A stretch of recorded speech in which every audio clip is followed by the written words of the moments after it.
We turn to a common crime that's hard to catch: identity theft. Americans lose almost $25 billion every year. But tonight, a convicted identity thief shows us what to watch out for. Here's ABC's Neil Karlinsky. So see, out-of-state plate. Yeah. So we're probably going to hit that car. It's easy to get into without somebody seeing. You're in the backseat of a car for a guided tour.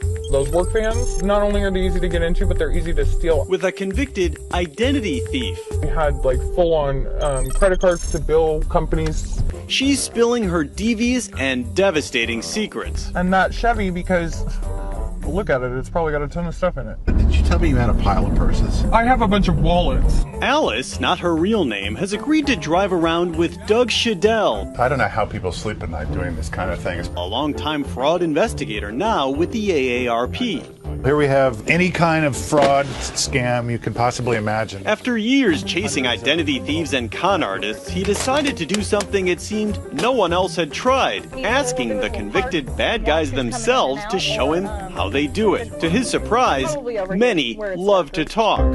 Don't leave your PIN number in your wallet.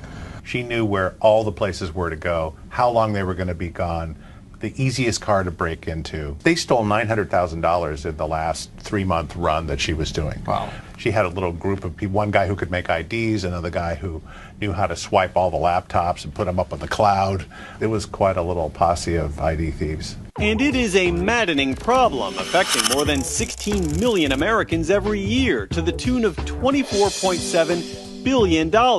That's billion with a B in losses. Even worse, we're all at risk, even if you think you're doing everything right. Just look at the headlines. Every week seems to bring news of another company getting hit for its customer information. Target, Home Depot, Saks Fifth Avenue. The list just keeps going. It's not just high-tech hackers going after big companies. Thieves can set up fake Wi-Fi hotspots for you to log into.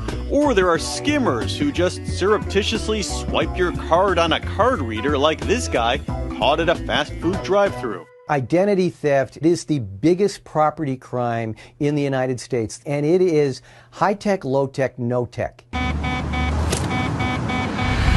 Identity theft has become such a part of everyday life, Hollywood built a movie around it. That says the criminal who stole your identity. Oof. With Melissa McCarthy playing the title role in Identity Thief and running up a scorching tab in someone else's name.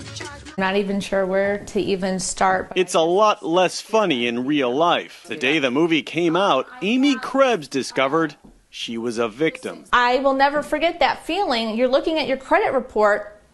I'm scrolling down. My name's not that name.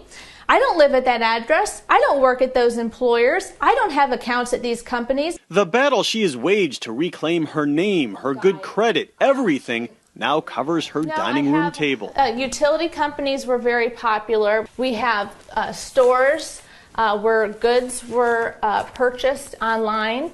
Really, there's no threshold for what a criminal with your social security number will go. When someone's identity is stolen, what primarily does the thief want to do with it? What they're trying to do is use your good credit worthiness for themselves. Most of the time what they're doing is taking over your existing accounts and using them to buy stuff for themselves, and then they either fence it or they sell it or whatever.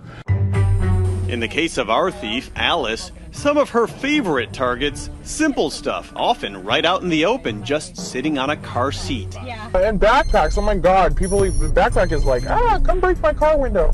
What does a backpack have in it? Usually a laptop and stuff like that, but it's just full of goodies. Full of goodies. It just always is. Even easier and less risky, a sort of thieves' shopping aisle, available in every town. I'll hit mailboxes. It's compulsive now. And I will walk up to the house and take mail out of the mailbox that's attached to your house. Because I don't look like I'm a criminal. She's really an astute observer of human behavior. Yes. Yes. I think that's what con artists have in common. The capacity to put yourself inside the mind of the other person long enough. It's like casing the joint. They're casing your brain in a sense. And so they all have that. What they don't have is the sympathetic aspect of empathy. To not steal from you. With so many thieves just like Alice walking among us, what's an upstanding person to do? For starters, get a lock on your mailbox, shred important documents before tossing them, and sign up for online access to all your accounts so you can keep a close eye on them. You have to encrypt and protect the data on your computers, your laptops, your smartphone, everything you have. It is so easy to steal an identity, and it's so difficult to fix it.